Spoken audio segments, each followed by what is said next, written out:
Ladies and gentlemen, there's a story, not just mine, but perhaps yours too. It's the story of the chase, the quiet longing, the odd hours, the page that stares back blankly, daring you to be brilliant. It's a story not about being a genius, but about how elusive that creative genius can be, and what it means to keep showing up anyway. Once upon a time, in a quiet corner of a restless mind, lived a person who wrote things. Not necessarily good things. Just things. Sometimes, what they wrote surprised them, it had spark, movement, life. Other times, the words fell like bricks, cold and heavy, and they couldn't understand how the same fingers, the same mind, had created both. They worked even when the genius didn't show. Especially then.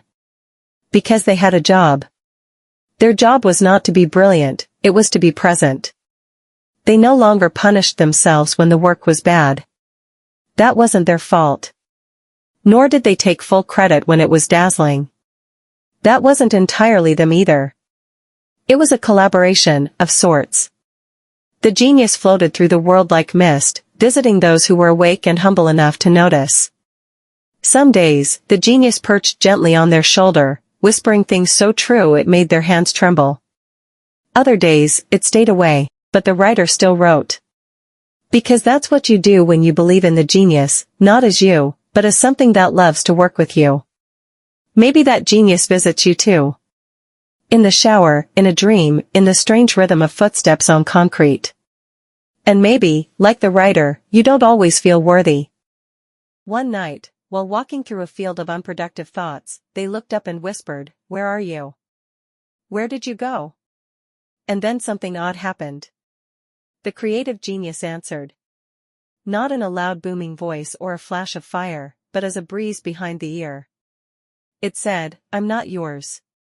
I never was." The writer blinked. "But, you visited before." "I did. And I will again. But I go where I will. I'm like the wind, like lightning. You don't summon me. You prepare for me." From that night forward, the writer changed. Not in their ability, at least, not immediately, but in their attitude. They began to see themselves not as the genius, but as a host. A devoted host, who cleared space each day, lit a candle, opened the window, and said, "If you're out there today, I'm ready."